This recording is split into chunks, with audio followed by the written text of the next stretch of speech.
Okay, scalar and vector fields हम देखने वाले हैं। तो स्केलर एंड वेक्टर फील्ड्स, देखो मैं आप लोगों को थोड़ा अच्छे से एग्जांपल देके थोड़ा डेफिनेशन लिखवा के समझाऊंगा इसके बारे में। फिर actually I am planning something new, ठीक है।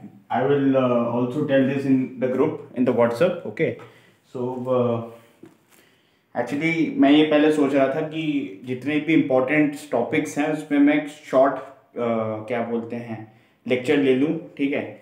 और मैंने उनके जो इम्पोर्टेंट पार्ट्स है, जैसे कि थर्मोडायनेमिक्स में टेम्परेचर डिफरेंस ना, और स्पेसिफिक हीट, मैकेनिक्स के अंदर वैसे तो हम एक एक चीज़ को डिटेल में देखेंगे, लेकिन ये थोड़ा स्लो कोर्स रहेगा, आराम से होगा, ठीक है।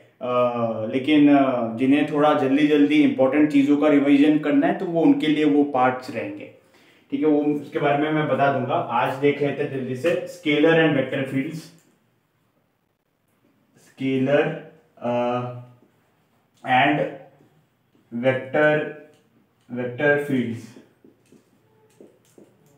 स्केलर एंड वेक्टर फील्ड्स क्या होता है? देखो सबसे पहले थोड़ा एक डेफिनेशन समझो, जो एक बेसिक बुक मैंने उठाया है, इससे आप समझ सकते हो, क्योंकि इसे थोड़ा सा ऐसे डिफाइन करना, आपको समझाना थोड़ा डिफिकल्ट हो जाएगा मेरे लिए भी, क्योंकि मैं तो समझ जाऊंगा लेकिन आप लोगों को कितना समझ में आएगा वो डिफर कर जाएगा। देखो आप लोगों ने इलेक्ट्रिक फील्ड पढ़ा है ना, जिस प्रकार से एक चार्ज जो है अपने आसपास से एक इमेजिनरी लाइंस निकालता है तो वो एक फील्ड पूरा एक क्रिएट कर देता है। ग्रेविटेशनल फील्ड के बारे में देखा है, ठीक है। मीन्स स्केलर और वेक्टर फील्ड जो है एक जनरलाइजेशन है वेक्टर क्वांटिटी और स्केलर क्वांटिटीज का। मीन्स अगर आप स्केलर क्वांटिटीज, क्योंकि आपने सबसे पहले देखो फिजिकल क्वांटिटी के बारे में पढ़ा, फिजिकल क्वांटिटी के अंदर जो है, देखो फिजिकल क्वांटिटीज के बारे में आपने सबसे पहले सोचा और पढ़ा। इसके अंदर आपने दो चीजें देखा, एक तो स्केलर क्वांटिटी और एक वेक्टर क्वांटिटी। ये इसमें तो आप लोगों ने अलग अलग क्वांटिटीज पढ़े। अब हर एक क्वांटिटी से रिलेटेड कोई ना कोई फील्ड होता है, इस चीज को आपको थोड़ा फील करना पड़ेगा, ठीक है। जैसे कि अगर मान लो कि कोई भी एक, जैसे कि ओके इलेक्ट्रिक फील्ड के ले लो, चार्ज ले लो, चार्ज जो है इलेक्ट्रिक फील्ड पैदा करता है। अब इलेक्ट्रिक फील्ड एक वेक्टर क्वांटिटी होता है ना, जो हमने फॉर्मूला पढ़ा था ना, इलेक्ट्रिक फील्ड का फॉर्मूला क्या पढ़ा था हमने, यस Q अपॉन में 4 पाई एप्सिलॉन 0 r स्क्वायर, ये पढ़ा था हमने ऐसा।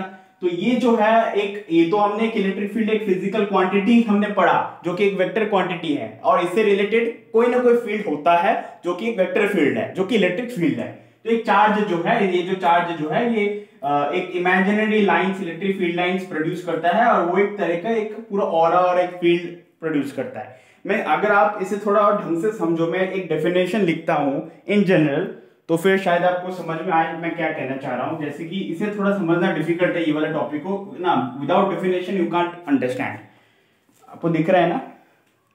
Okay, without definition you can't understand ना, थोड़ा सा डिफिकल्ट हो जाता है। देखो यहाँ पर लिखा हुआ है, the physical quantity is expressed as a continuous function ना, ऐसे लिख देते हैं,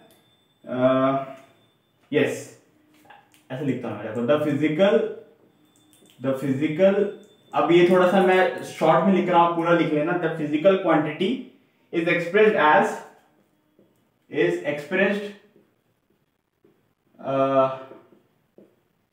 एज कॉन्टिन्यूअस, ठीक है, is expressed as continuous function of position of point in that region ना, of point in that region,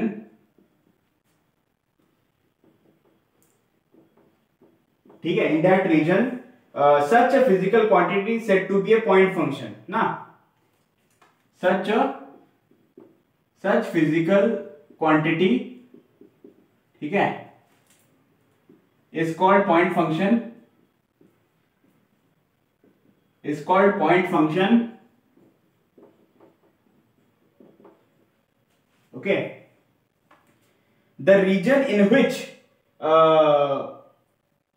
the function represents the physical quantity, या जो रीजन ठीक है, ये रीजन ही फील्ड है, ठीक है।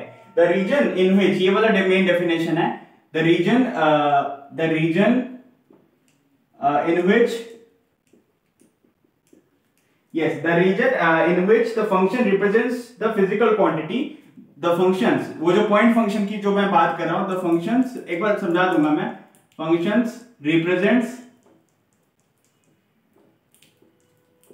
the physical quantity, ठीक है,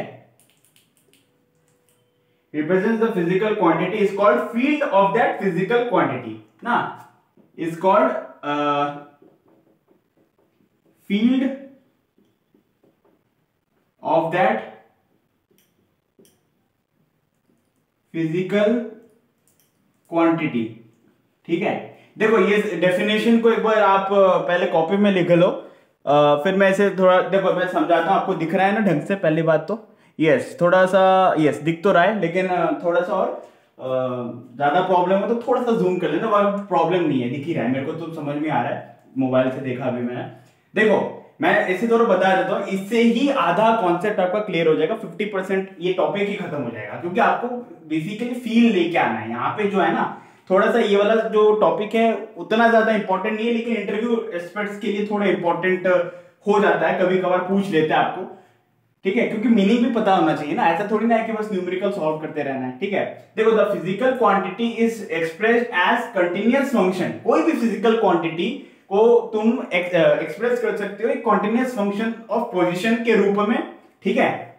अब आपको पता है कॉन्टिन्यूअस फंक्शन क्या होता है, डिसकंटिन्यूअस फंक्शन क्या होता है, ठीक है, of point in that region, कोई एक रीजन में कोई एक फंक्शन का एक पर्टिकुलर पॉइंट में, एक पर्टिकुलर पोजीशन में उस फंक्शन की कोई ना कोई डेफिनेशन होगी या कोई ना कोई वैल्यू होगी, ठीक है।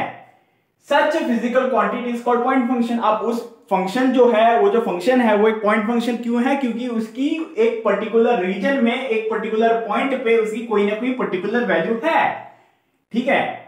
ये जो रीजन है और उसमें वो जिस रीजन में लाई कर रहा है, the region in which the function represents the physical quantity is called, उसी रीजन को field of that physical quantity, particular physical quantity हम कहते हैं, ठीक है। इस चीज को आप थोड़ा सा ध्यान रखना, okay, field of that physical quantity उसी को हम कहते हैं ना।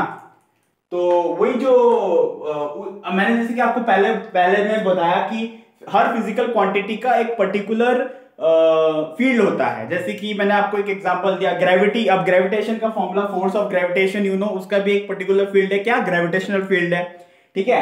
आपका जो क्या बोलते हैं इलेक्ट्रिक फील्ड का फिजिकल क्वांटिटी से रिलेटेड इलेक्ट्रिक फील्ड है, जो कि एक वेक्टर फील्ड के अंदर आता है। स्केलर क्वांटिटी का फील्ड स्केलर फील्ड के अंदर आता है, यही है बस इसका मतलब, समझ में आ रहा है। मींस आपको यही चीज फील होना चाहिए, ठीक है।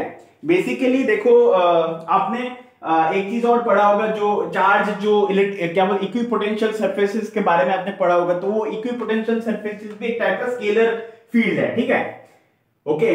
क्योंकि इलेक्ट्रिक पोटेंशियल की अगर बात करो तो वो भी तो एक फील्ड क्रिएट करता है। पोटेंशियल का फॉर्मूला आपने ये पढ़ा है ना, W बटे में Q, ठीक है, एनर्जी बटे में Q।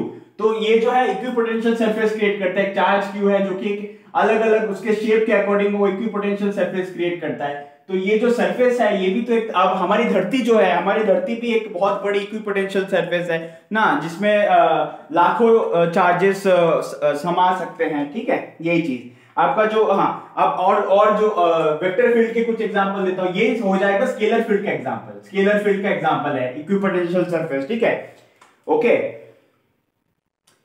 Which are concentric spherical surface with point charge as center, ठीक है, correspond to fixed same potential। यहाँ पे क्योंकि हम पोटेंशियल की बात कर रहे हैं इसीलिए ना, इक्विस्केलर सरफेस भी उसे हम कहते हैं। और अगर वेक्टर फील्ड का एग्जांपल पूछो तो फिर वो क्या हो जाएगा, एक तो आपका इलेक्ट्रिक फील्ड हो जाएगा।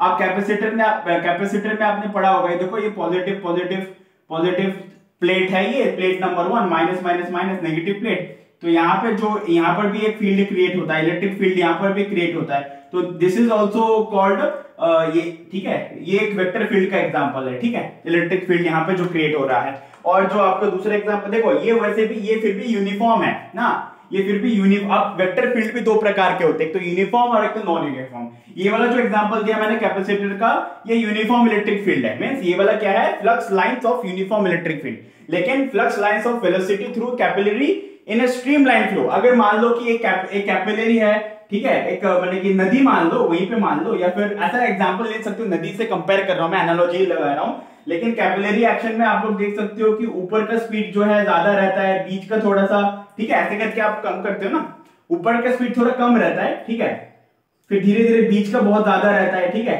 बीच का बहुत ज्यादा रहता है, फिर नीचे का पानी स्थिर हो जाता है, टर्मिनल वेलोसिटी पढ़ा होगा आपने लोगों, ठीक है। तो ये एक नॉन यूनिफॉर्म वाला केस है, ठीक है।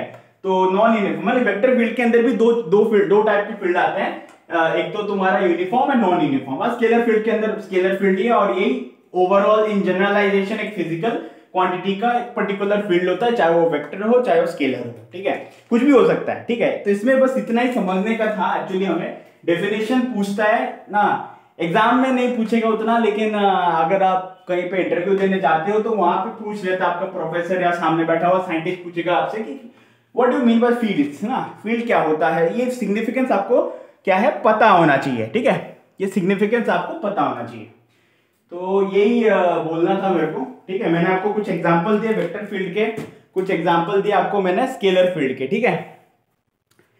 देख लो, डेफिनेशन लिख लो। और एक चीज है कि मैं आप लोगों को एक बात बताना चाहूंगा कि मैं कुछ सोच रहा था, जो मैं आपको बोल रहा था, देखो आप थोड़ा सा मिटा देता हूं मैं आपको बोल रहा था कि जो इंपॉर्टेंट टॉपिक्स है ना, जैसे कि जो इंपॉर्टेंट, ठीक है, इंपॉर्टेंट जो टॉपिक्स है उसके, चाहे वो मैकेनिक्स हो, चाहे थर्मोडायनेमिक्स हो, ठीक है, चाहे मैकेनिक्स हो, चाहे थर्मोडायनेमिक्स हो, चाहे ऑप्टिक्स हो, कोई भी सब्जेक्ट हो, मैं कुछ स्पेसिफाइड सब्जेक्ट फिजिक्स का ब्रांच लूंगा और उसमें से इंपॉर्टेंट जो चीजें हैं वो उसका मैं वीडियो अलग से बना दूंगा, ताकि जिन लोगों को धीरे धीरे नहीं पढ़ना है, थोड़ा जल्दी जल्दी सीखना है, वो पहले देख लो इंपॉर्टेंट चीजें, और बाकी जो एकदम डिटेल में कर रहे हैं मेरे साथ धैर्य के साथ, तो वो लोग मेरे साथ उसमें भी आगे बढ़ो, ये भी मैं कर दूंगा, ठीक है। और ये मैक्सिमम में कोशिश रहेगा 4 दिन में खत्म करूँ, ठीक है, जो भी मैं ये बोल रहा हूँ। मैं थोड़ा ग्रुप में अच्छे से डिटेल दे दूंगा इसका, तो आप लोग देख सकते हो। ओके, सो आज की वीडियो के लिए बस इतना ही। Thank you so much. Please channel को लाइक, शेयर और सब्सक्राइब जरूर कीजिएगा। धन्यवाद।